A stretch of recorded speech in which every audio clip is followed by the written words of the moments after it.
Boa tarde, meu nome é Amanda e, em conjunto com o professor Silvano, nós estamos desenvolvendo um trabalho que consiste em avaliação das metodologias utilizadas para a determinação das forças interfatias nas análises de estabilidade de taludes via simulação numérica.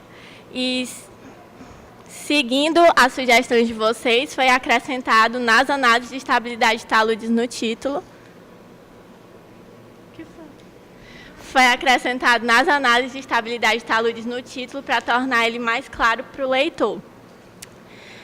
É importante, nos conceitos gerais sobre essa temática, definir o que é um talude. Que talude é qualquer superfície de solo inclinada em relação horizontal. E ele pode ser um talude natural ou um talude artificial. Como, por exemplo, no talude natural, uma encosta ou as dunas, e no talude artificial, um aterro rodoviário ou uma barragem. E os principais objetivos de uma análise de estabilidade de taludes é verificar a condição de segurança de um talude existente e, assim, propor medidas preventivas para evitar um acidente e também definir a geometria mais adequada que garanta o nível mínimo de segurança quando se for construir algum talude. Para evitar situações como essas, que são construções inadequadas num local onde não houve análise de estabilidade de taludes e que está em iminência situação de ruptura. Ou, por exemplo, aqui, que teve um desabamento numa rodovia, aqui um desabamento, e é por isso a importância de realizar as análises. E o fator de segurança é uma relação entre a tensão mobilizada que está tentando forçar a ruptura e a tensão resistente oferecida pelo solo. Existem diversos métodos de análise de estabilidade de taludes, que eles podem ser divididos entre determinísticos e probabilísticos. O probabilístico não é foco do meu trabalho, então a gente vai focar nos determinísticos, que são aqueles que eles têm o objetivo de calcular um fator de segurança, e dentre eles existem os métodos que consideram o equilíbrio limite, que eles impõem uma condição de equilíbrio, dividem o solo em fatias e impõem essas condições de equilíbrio para essas fatias. E eles se diferenciam pelo formato de superfície de ruptura adotado e também as condições de equilíbrio utilizadas.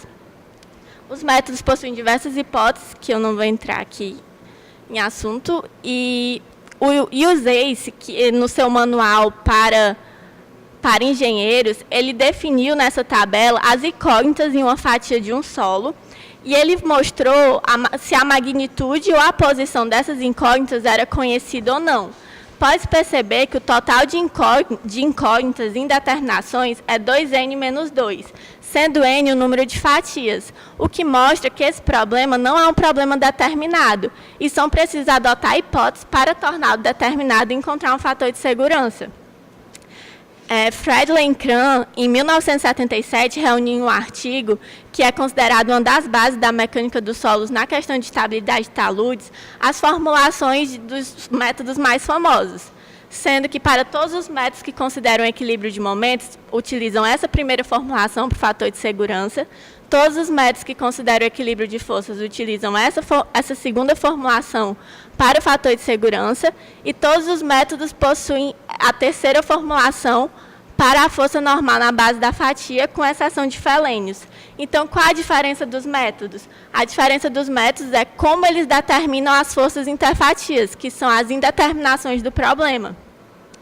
E aqui eu vou citar os métodos mais famosos e que serão utilizados no trabalho. O método de Felenius, ele simplesmente despreza as forças interfatias e ele considera apenas o equilíbrio de momentos. O método de Bishop, ele também considera apenas o equilíbrio de momentos, mas ele considera as forças normais interfatias.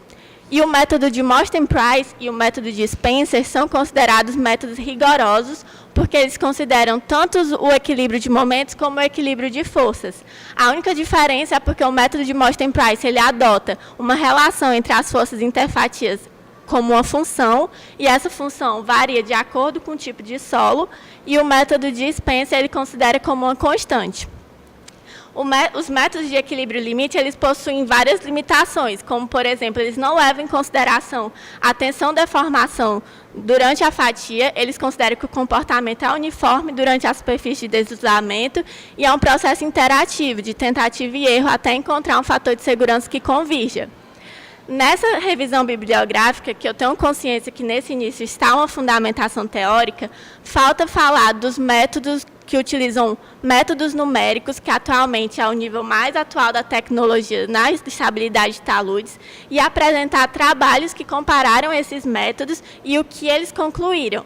E, na minha metodologia, propor a minha forma de tentar verificar se esses métodos são condizentes ou não.